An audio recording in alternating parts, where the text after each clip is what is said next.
morning, Rangada. Good morning, Yes. everybody. Yes. Good morning, Rangada. Good morning. Bonjour. So, can we start? Okay, started recording. So today we have to read from, but what must then be the spiritual position of the person worker? So, before we start reading, I'll read out to you the summary of what he said earlier. Okay, it will help.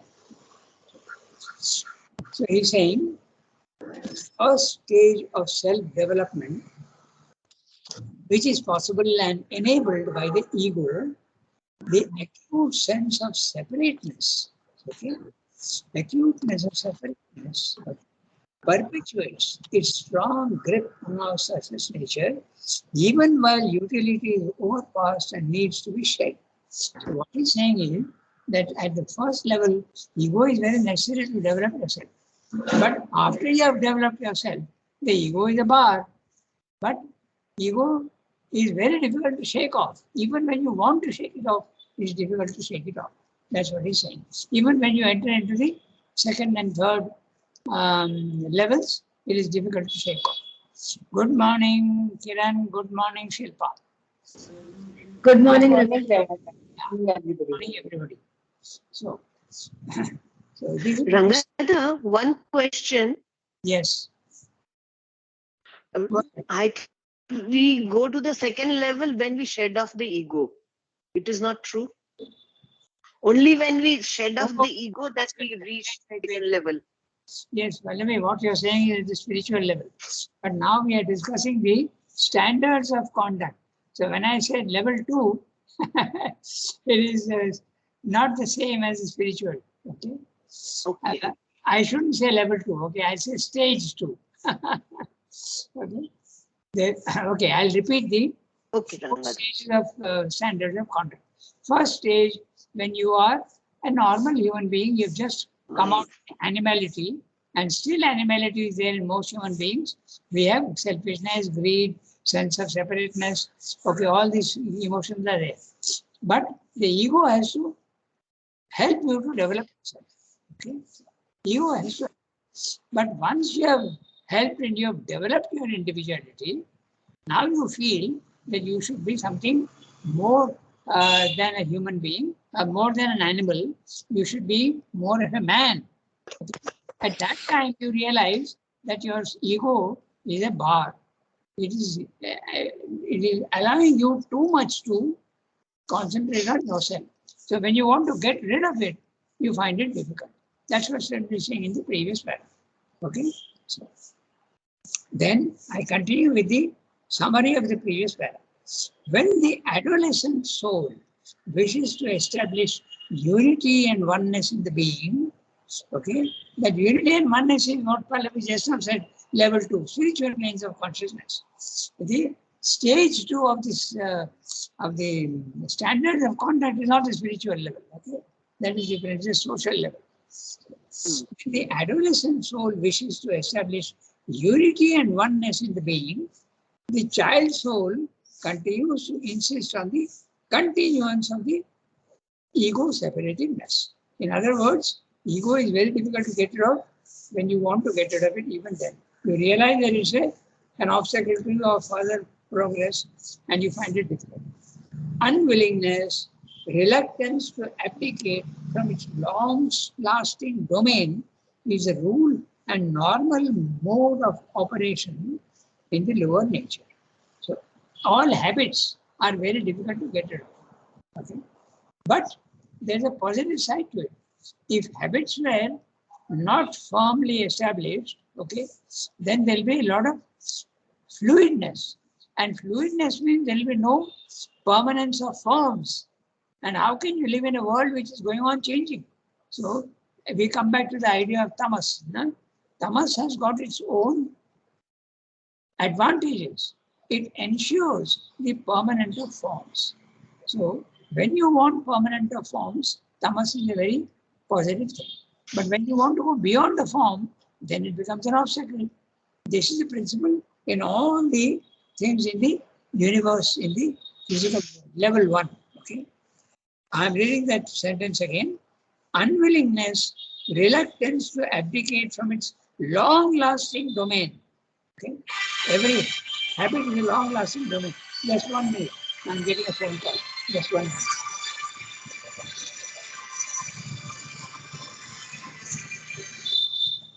Yes, Yasmin, what happened?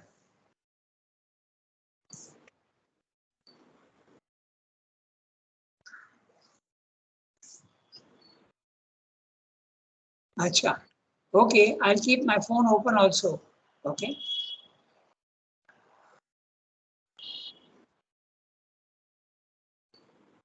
Oh, but that's funny. I don't know. On your phone, is it?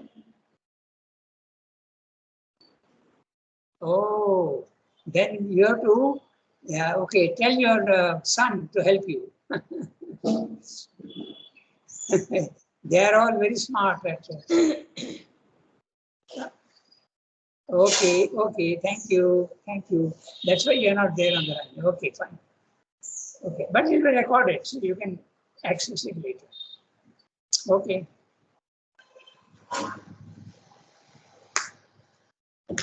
Oh, that was, sorry, that was Yasmin informing me that she got a new phone and she was not able to download Skype on the phone. Sometimes the phone takes a little time.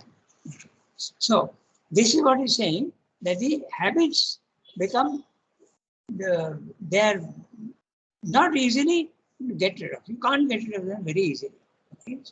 Then further, they ascend out of ego to the second stage, okay, where the cosmic consciousness, okay, not second stage, sorry, the second level, what Pallavi said, okay, to the spiritual planes of consciousness, okay, where the cosmic consciousness generally reigns, is not a neutral state of existence, as many people think. Okay, they enter the impersonal, featureless consciousness of the nirvana. But it is not really like that. The divine is very much there, conscious. There is a personality also there, embracing. And it is open to, it is not open to any and every force. It's not an impersonal field. It is the field and the terrain of the Lord, the conscious being who is a knower of his territory. Therefore, it is not a neutral state, easily subject to the maneuvers of other forces. Okay, there are laws in the universe, but the spiritual planes of consciousness, the divine is very much there. That's what he said. The cosmic consciousness gives unity and oneness. Thus, the conscient universal being determines all and every individual action. It's a universal nature which is determining every action. In other words, it is nature that is motivating you, your physical, your vital, and your mind. He is primarily the soul master, the divine in the cosmic consciousness, the divine in the universe. Okay? He is primarily the soul master, and secondarily only does this cosmic determination of action belong to the individual nature. What Siddha is saying is that there are three levels. Transcendent, where the divine is there without the universe. Okay? He is outside the universe. Then he descends into the universe, and the universe is now at a slightly lesser level than the transcendent, but the divine is there hiding inside.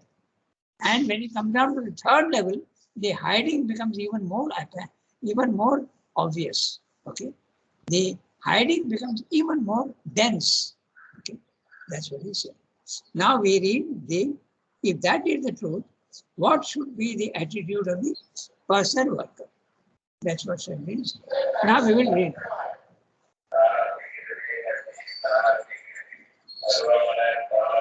So who will read today? One of you has to read. Shall I read? Yes, okay, you can read. But what then? Read. Yes. But what then must be the There is spiritual some position? disturbance, Rangana.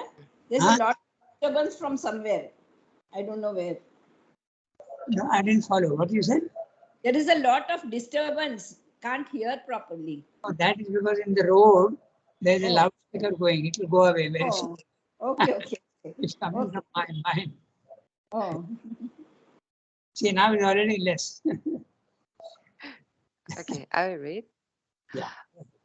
But what then must be the spiritual position of the personal workers? What is his true relation in dynamic nature to this one cosmic being and this one total movement? He is a center only, a center of differentiation of the one personal consciousness, a center of determination of the one total movement. His personality reflects, in a wave of persistent individuality, the one universal person, the transcendent, the eternal. In the ignorance, it is always a broken and distorted reflection, because the crest of the wave, which is our conscious waking self, throws back only an imperfect and falsified similitude of the divine spirit. All our opinions, standards, formations, principles are only attempts to represent in this broken, reflecting, and distorting mirror something of the universal and progressive total action and its many-sided movement towards some ultimate self-revelation of the divine. Our mind represents it as best it can with a narrow approximation that becomes less and less inadequate in proportion as its thought grows in wideness and light and power. But it is always an approximation and not even a true partial figure.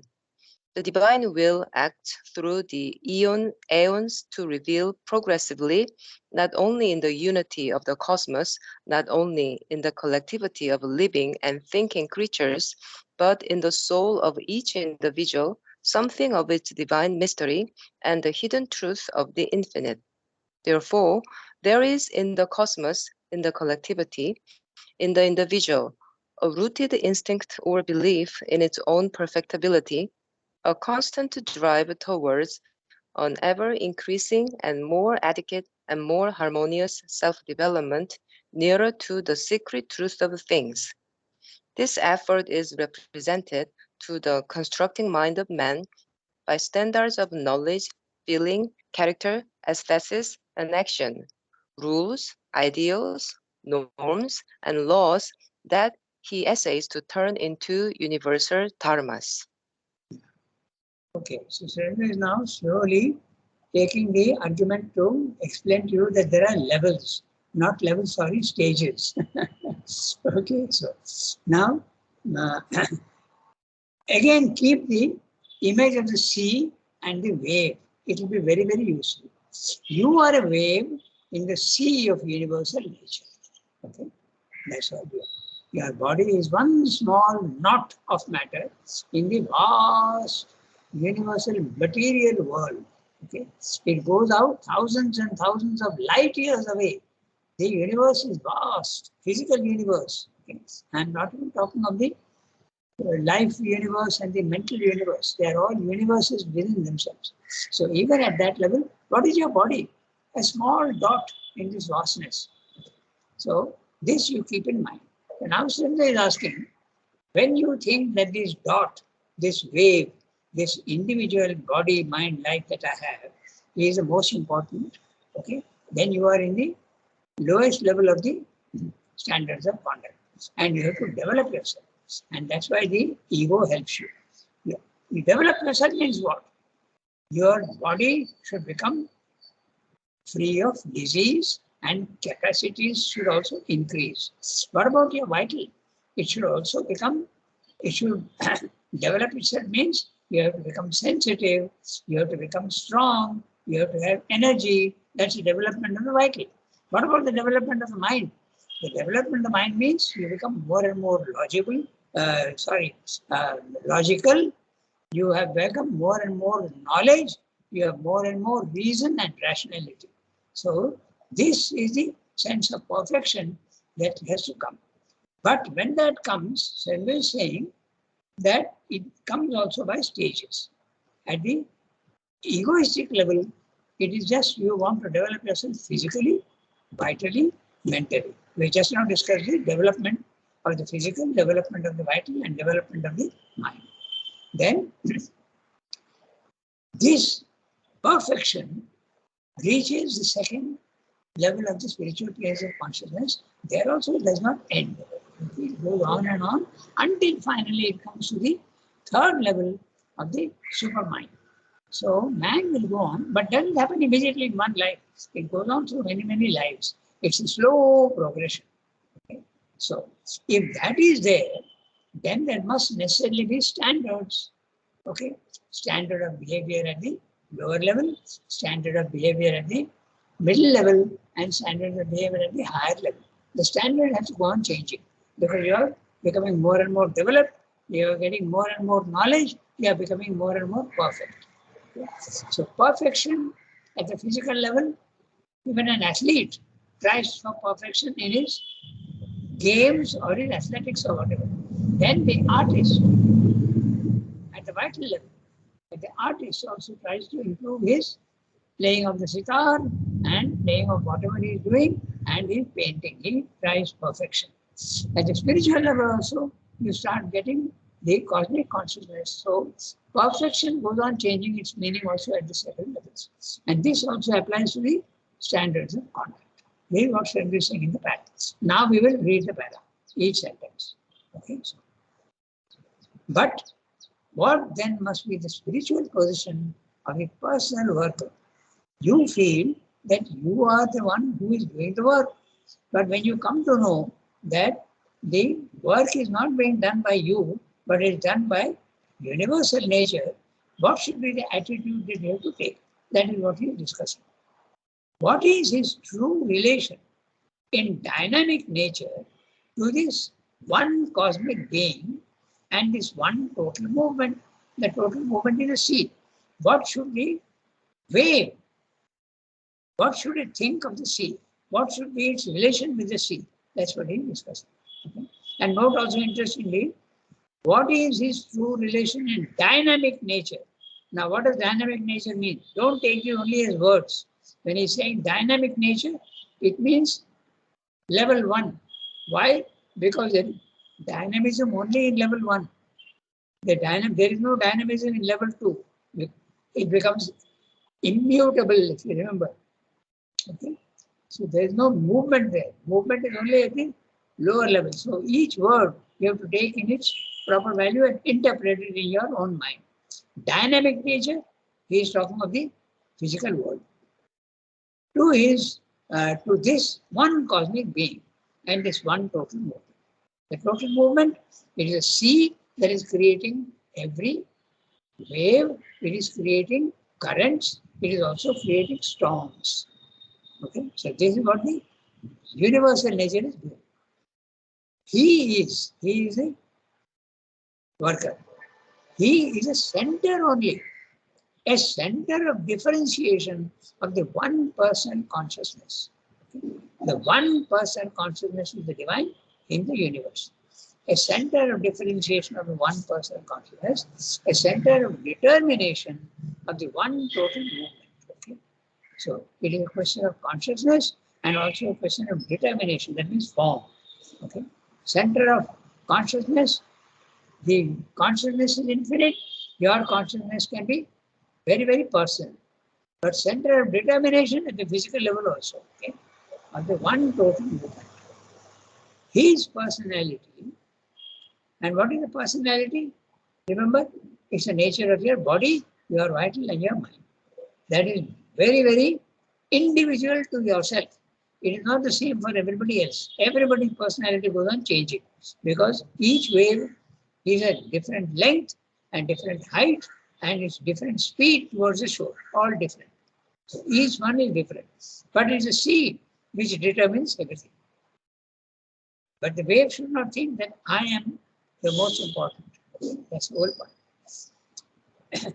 His personality, the personality of the wave, the individual, reflects in a wave of persistent individuality. Okay? The one universal person, the transcendent, the eternal. Why is he saying persistent individuality? Because each thing, there is a change happening all the time. Your body is growing, your vital also is growing. Okay, you are changing at least, you're having different emotions, but it is still the individuality remains the same. Even when the wave is traveling towards the shore. In the beginning, it's not even a wave. It's a swell. Just say you can see that the level of the sea has gone slightly up. It's just swelling. And that swelling goes on coming to the shore, it becomes more and more height it acquires, and finally it breaks into a wave. And there is foam and fume, okay? Foam and spray, that is there. So the foam and spray is the physical world. Okay? So this is what he's saying. The reflection, a wave of persistent individuality. Even while all these changes are going on in your body, mind, life, the individuality remains the same. The one universal person, your ego is a very, very approximate, a very rough sketch of the universal person, of the divine. It's a representation of the universal divine. This thing. So, however limited it be, still it does reflect that. Okay? The divine is infinite, so he can take many personalities. You are one such personality, the transcendent will. In the ignorance, dynamic nature, same. Level 1, in the ignorance, it is always a broken and distorted reflection, because the crest of the wave, see now he is continuing with the image, okay? The crest of the wave. Which is the crest of the wave? Our body, mind, life. Which is our conscious waking self. Very clear. No? The wave, the crest of the wave is our body, mind, life. Which is our conscious waking self, throws back only an imperfect and falsified similitude of the divine spirit. There is your individuality has something of the divine in it, but it is very much falsified and very imperfect. It's like a reflection that gets very hazy and very changed, okay? Very distorted image. So, essentially, there is a thing. All our opinions, standards, formations, principles are only attempts to represent in this broken, reflecting, and distorting mirror something of the universal and progressive total action and its many-sided movement towards some ultimate self-revelation of the divine. So, each wave has to realize that it is part of the sea. So there has to be a slow progress. That's what he said. So if there is a slow progress, naturally there will be stages. That's what Srendra is slowly building up to. Our mind represents it as best it can with a narrow approximation. It's very, very approximate, very narrow, very small approximation. Mostly it's a distortion that becomes less and less inadequate in proportion as the thought grows in wideness and light and power. So as you keep going up, the image, distorted image, starts getting less and less distorted and nearer to the actual thing. Okay? In the level 1 of the ignorance, you have no idea that the divine is there, although you yourself are really essentially divine. As you go to level 2, you start realizing that you were making many mistakes. Your body, mind, life was, you thought you were body, mind, life, you are not. But even that level 2 is not perfect. You have to go to level 3 to get the real idea of the divine. So there is this growth that happens. Okay? It's always an approximation, and simply using the word narrow approximation. Becomes less and less inadequate, becomes more and more adequate. The image, okay, becomes more and more perfect as you keep growing in consciousness and height, spiritual height. But it is always an approximation and not even a true partial thing. Our understanding of the divine is very, very partial and not even true. The divine will act through the eons to reveal progressively, not only in the unity of the cosmos, not only in the collectivity of living and thinking creatures, but in the soul of each individual, something of his divine mystery and the hidden truth of the infinite. So, big sentence. Let's see what he's saying. The divine will acts through the eons to reveal progressively. So the whole phrase, the divine will, 1, 2, 3, 4, 5, 6, 7, 8, 9, 10 words, meaning only evolution. There is an divine intention in the evolution. The divine will acts through the eons, long period of time, millions of years, to reveal progressively. And what is it revealing?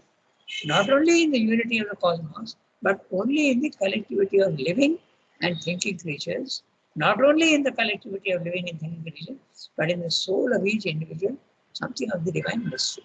In other words, the evolution is occurring in nature, in collectivities, in societies, even in families, and finally at the individual level. He often makes this comparison of the collectivity. There are also levels of collectivity. First of all, there is the individual. Then the lowest collectivity is your family. Okay? Then slightly lower, the community. Then slightly more, you have all sorts of, between them also, there are many collectivities. The businessmen become a collectivity, the laborers also become a collectivity in a union. So these are all the collectivities. Finally, you have the nation, and finally, you have the humanity. So these are all the levels of the collectivities. So Srinath is saying that the evolution is directed towards all these things, right from the lowest to the highest. The divine will acts through the eons to reveal progressively, not only in the unity of the cosmos, that is at the universal level, not only in the collectivity of living and thinking creatures, but in the soul of each individual, something of the divine mystery and the hidden truth of the infinite.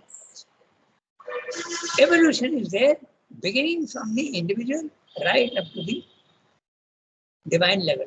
There, evolution ceases, no more necessary. Therefore, there is in the cosmos, in the collectivity, in the individual, there again, he has given you the gradation. Cosmos is larger than the collectivity. The collectivity is larger than the individual. A rooted instinct or belief in its own perfectibility.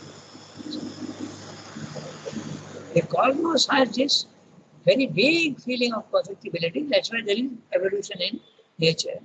From matter has come life, and from life has come life. So there is a perfectibility, an impersonal perfectibility in nature. But at the collective level, it is more conscious. In the individual, it is even more conscious. That's what he's saying, the evolution. Therefore, there is in the cosmos, in the collectivity, in the individual, a rooted instinct or belief in its own perfectibility. We all believe that we can become more perfect than what we are. A constant drive towards an ever-increasing and more adequate and more harmonious self-development nearer to the secret truth of things. You may say, well, there are some people who don't feel like progressing at all. Okay? But this instinct is there even in them. Temporarily, they may feel like that. Next life or even next in time, even in this life, they may change their opinion. They are defeated souls. There are everything. Okay? It is there. But the instinct of perfection is there in everybody.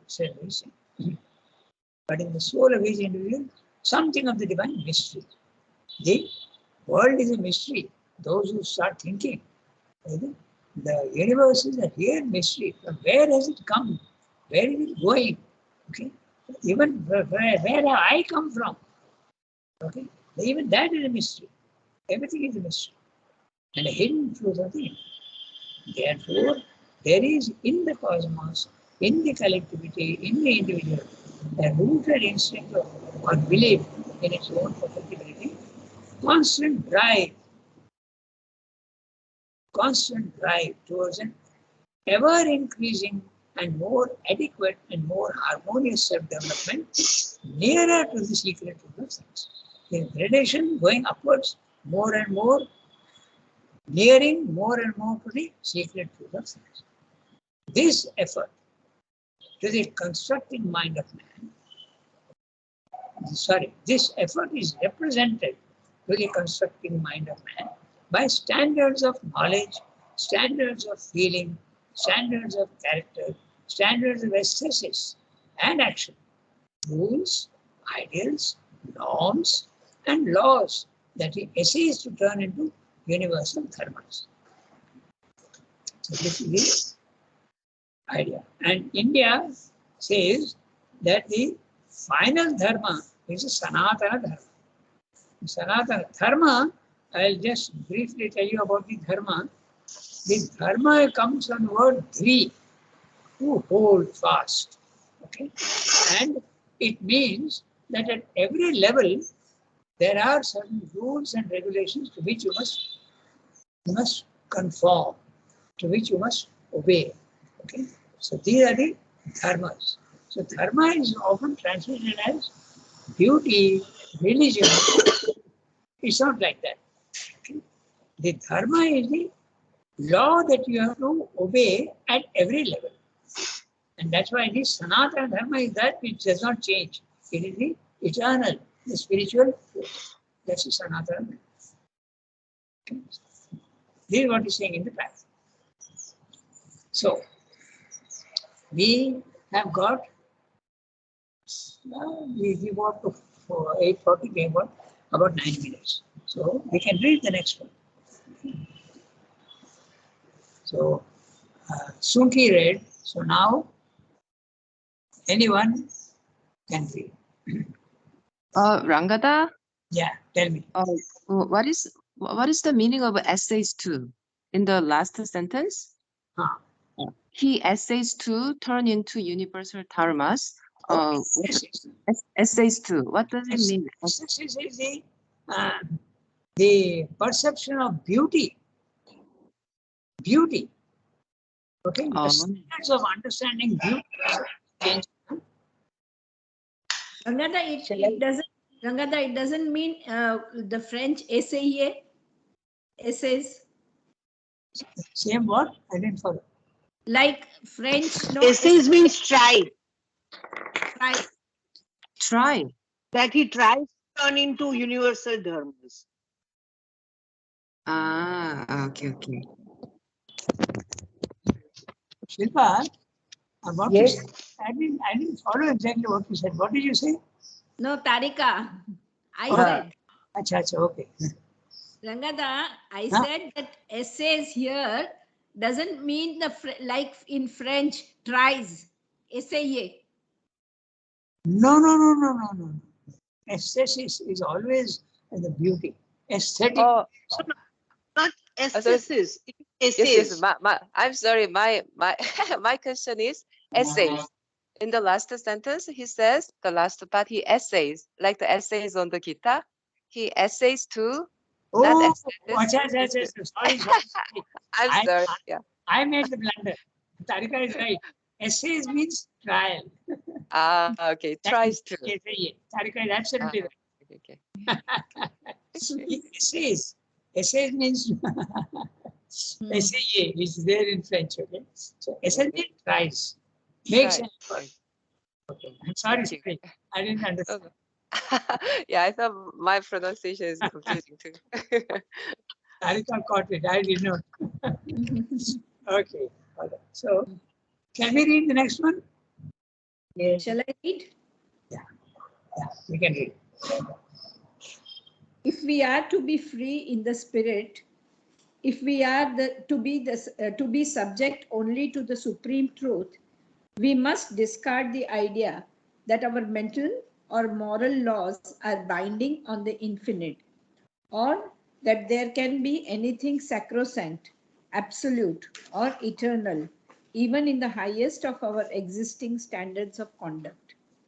To form higher and higher temporary standards as long as they are needed is to serve the divine in his world march. To erect rigidly an absolute standard is to attempt the erection of a barrier against the eternal waters in their outflow. Once the nature-bound soul realizes this truth, it is delivered from the duality of good and evil. For good is all that helps the individual and the world towards their divine fullness, and evil is all that retards or breaks up that increasing perfection. But since the perfection is progressive, evolutive, in time, good and evil are also shifting quantities and change from time to time their meaning and value. This thing, which is evil now and in its present shape, must be abandoned, was once helpful and necessary to the general and individual progress.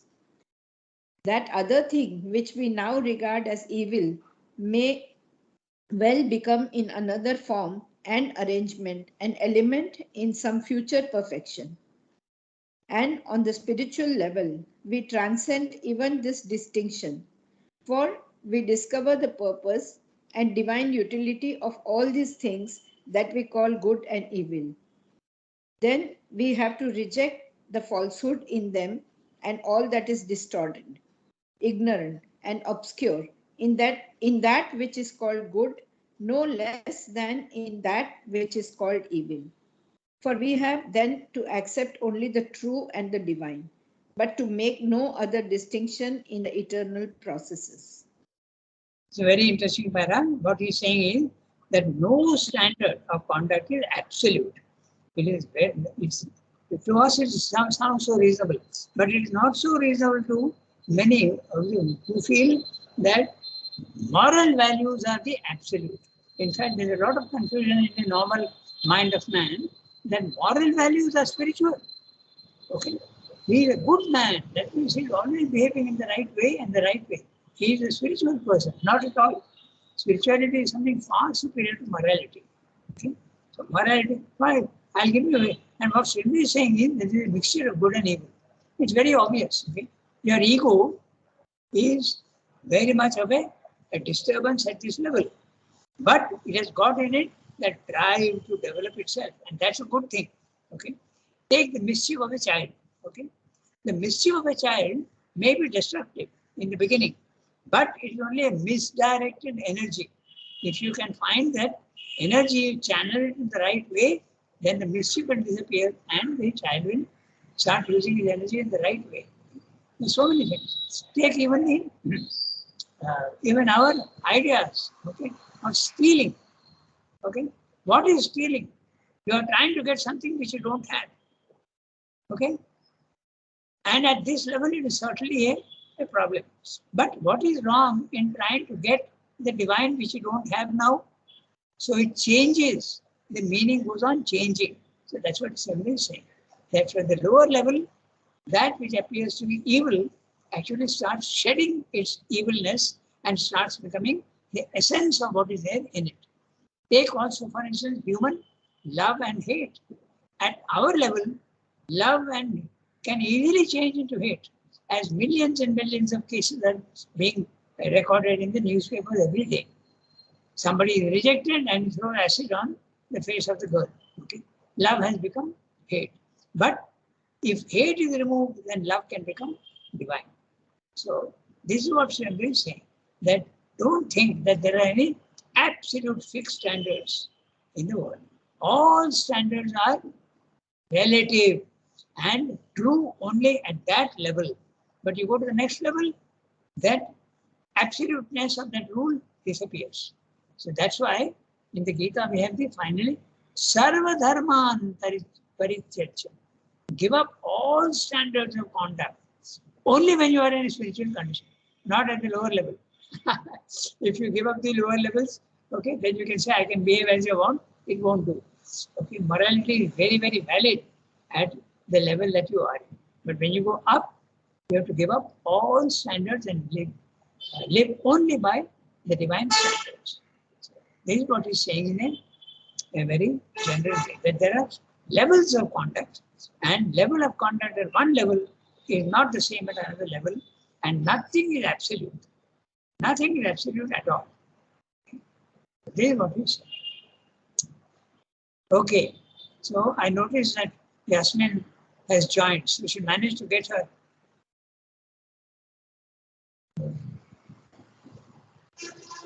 Skype on in the phone. It was a Herculean task. I've been trying from 5 to 8 and I finally got it. Ah, very good. Now keep it there that way. Okay, so it's 8:40. So we stop here today.